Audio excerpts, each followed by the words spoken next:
इष्ट को बस में करने वाले का नाम रहा वशिष्ठ। बालेश्वर। गोरखपुर जनपद के चौरी चौरा क्षेत्र के बिलारी में चल रहे लक्ष्मी नारायण यज्ञ में श्रोताओं को राम कथा का रसपान कराते हुए अयोध्या से आए कथा व्यास बालेश्वर पांडे उर्फ लप्पा बाबा ने राम जन्म का बहुत ही मार्मिक ढंग से कथा सुनाया। कथा का रसपान कराते हुए बालेश्वर पांडे ने कहा कि राम मर्यादा को भी कभी भंग नहीं किया। चाहते तो गुरु जी को बुला लेते थे, बुला सकते थे, लेकिन उन्होंने बुलाया नहीं। तुरंत गुरु के दरबार में चले गए कि गुरु गृह गयो तुरंत महिपाला, आचरण लागी का विनय विसारा। चरणों में गिरकर और कहते हैं महाराज आप जानते हैं कि मेरा अगला भविष्य दिखाई नहीं दे रहा है। चौथा बने आ गया। वशिष्ठ जी ने कहा, आशीर्वाद तुरंत दिया कि राजन चौथे वन में आए हैं तो एक एक वन का मैं एक एक पुत्र प्रदान करता हूँ। वो स्वामी जी ने लिखा कि धारा हो धीर सुतचारी, अत्रिभुवन विदित भगत भयहारी। कहा ऐसा होगा पुत्र जो संसार में प्रकाशमान हो जाएगा और भक्तों के भय का हरण करेगा। कहा महाराज इसके लिए करना क्या है? कहा महाराज इसके लिए एक ही काम करना है कि आप श्रृंगी ऋषि को बुलवाइए, आपकी राज्य सीमा में रहते हैं, लेकिन एक काम कीजिएगा, साधु को राजा नहीं बुला पाएगा, साधु को साधु बुलाएगा, तुलसी दल दे के बुलाएगा। आप राजदूत न भेजेंगे, आप उनके पास धर्मदूत भेजेंगे, और धर्मदूत भेजेंगे तो ये नहीं कहेगा कि आपको राजा ने बुलाया है, महाराज ने बुलाया है, ये कहेगा कि गुरु वशिष्ठ ने बुलाया है।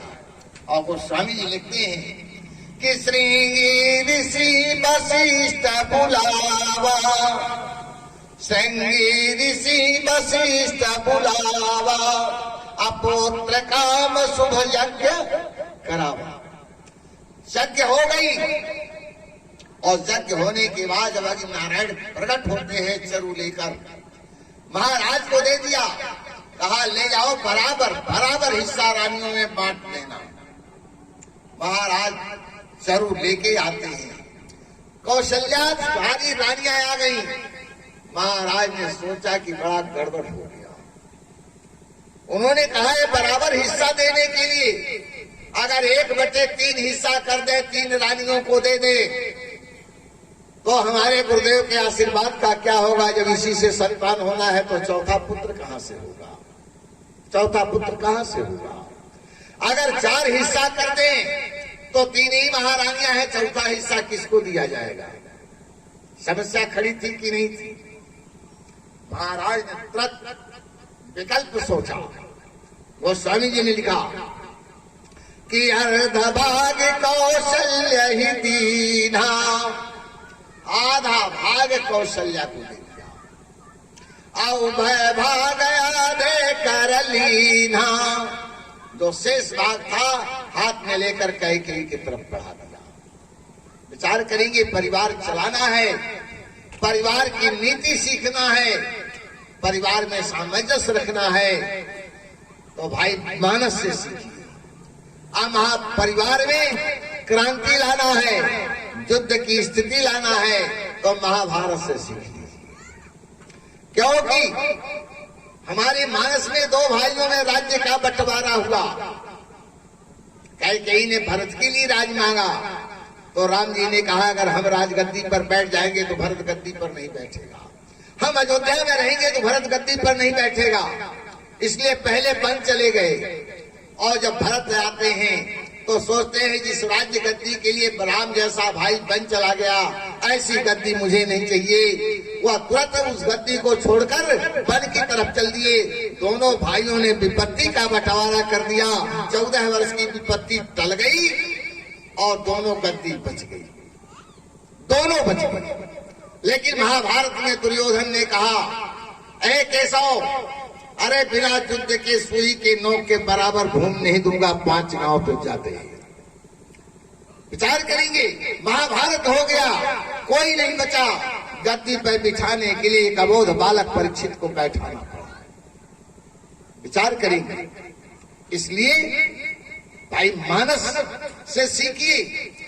दोनों बहनों ने सोचा, कौशल्या और कैकेयी ने सोचा कि यह अधिकार तो मेरी छोटी बहन सुमित्रा का है और महाराज ने इनको दिया नहीं। तुरंत कौशल्या ने अपने भाग से और कैकेयी ने अपने भाग से 4 भाग कर दिया उस हवि का, और दोनों हाथ प्रसन्न करके सुमित्रा के दोनों हाथ में रख दिया। 4 पुत्र होने का मार्ग प्रशस्त हो गया। और गोस्वामी जी लिखते हैं कि जाति नते हरिगर भैयाए, अनित नौ मंगल मोद बधाए। विचार करेंगे, हमारे जितने भी भगवान का अवतार है, 2 अवतार मुख्य माना गया राम और कृष्ण का। 2 अवतार मुख्य माना गया राम और कृष्ण का। वैसे तो अवतार बहुत हैं, अनेकों अवतार हैं। राम बने और कृष्ण बने धरि वामन रूप से काज समारी, कच्छ व मच्छ बराह बने, नरसिंह के रूप नारायण धारी, और लिए अवतार अनेक। सो ब्रह्म लिए धर्म विचारी, नारी विसारी बने क्षण में जब प्रेम से द्रुपद नाम पुकारी। विचार करेंगे, 2 अवतार मुख्य है राम और कृष्ण का। और संयोग से इस बिलारी में इसी अवसर पर यह कथा चल रही है। राम जी के अवतार में लिखते हैं गोस्वामी जी महाराज कि 9 में तिथि मधुमास पुनीता, अशुक्ल पक्ष विदित हरि प्रीता। 9वीं तिथि का चुनाव किए, शुक्ल पक्ष का चुनाव किए, 12 बजे दिन का चुनाव किए, और अयोध्या राज दरबार का चुनाव किए।